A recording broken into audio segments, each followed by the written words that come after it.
Petrol की बढ़ती कीमतें और बेहिस अवाम की लाचारगी। 25 करोड़ जिंदा लाशें।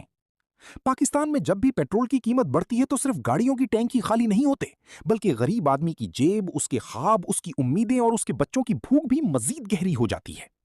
हर नए इजाफे के बाद हुकूमत चंद आदादोशुमार, आलमी मंडी और माशी मजबूरियों का सहारा लेकर अपनी जिम्मेदारी पूरी समझ लेती है। मगर सवाल यह है कि इस बोझ को आखिर कब तक सिर्फ अवाम ही उठाते रहेंगे।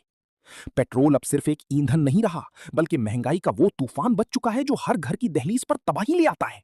ट्रांसपोर्ट महंगी होती है तो सब्जी, आटा, दूध, दवा, बिजली, गर्ज, हर चीज की कीमत बढ़ जाती है। मजदूर की दिहाड़ी वही रहती है मगर उसके बच्चों की भूख बढ़ जाती है। सरकारी मुलाजिम की तनख्वाह वही रहती है मगर उसके अखराजात दोगुने हो जाते हैं। मुतवस्सित तबका आहिस्ता आहिस्ता गुर्बत की लकीर से नीचे जा रहा है और गरीब तबका जिंदा रहने की जंग हार रहा है। सबसे अफसोसनाक पहलू अवाम की वो खामोशी है जो अब बेहिस्सी में बदलती जा रही है। लोग चीखते नहीं, एहतिजाज नहीं करते, सिर्फ सोशल मीडिया पर दो जुमले लिखकर फिर अपनी रोजमर्रा की अजियतों में गुम हो जाते हैं।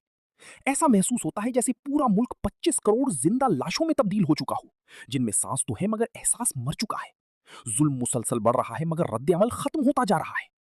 एक तरफ हुक्मरान तबका प्रोटोकॉल, शहाना अखराजात और मराहत में मसरूफ है, जबकि दूसरी तरफ आम आदमी मोटरसाइकिल में 100 रुपए का पेट्रोल डलवाने से पहले कई बार सोचता है। जो कौम कभी जिंदा दिल कहलाती थी आज महंगाई के हाथों जहनी मरीज बनती जा रही है। नौजवान बेरोजगार हैं, वालिदैन परेशान हैं और बच्चों के मुस्तकबिल पर अंधेरे छाते जा रहे हैं।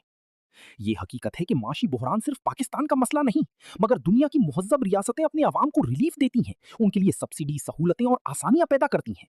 हमारे यहाँ हर बहरान का इलाज सिर्फ अवाम की जेब पर डाका डालना क्यों बन चुका है? आखिर कब तक गरीब ही कुर्बानी देता रहेगा? अगर कौम ने अपनी खामोशी ना तोड़ी तो आने वाला वक्त मजीद भयानक होगा। महंगाई सिर्फ मईशत को तबाह नहीं करती बल्कि मुआशरे की अखलाकियात, बर्दाश्त और उम्मीद को भी खत्म कर देती है। जब आवाम जिंदा रहने की बुनियादी जंग में उलझ जाएं तो फिर तरक्की, तालीम और शऊर जैसे ख्वाब दफन हो जाते हैं।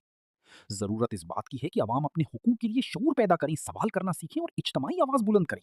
क्योंकि जो कौमें जुल्म सहने की आदी हो जाती हैं, तारीख उन्हें सिर्फ आदाद व शुमार में याद रखती है, इंसानों में नहीं। तहरीर सैयद अदनान हुसैन।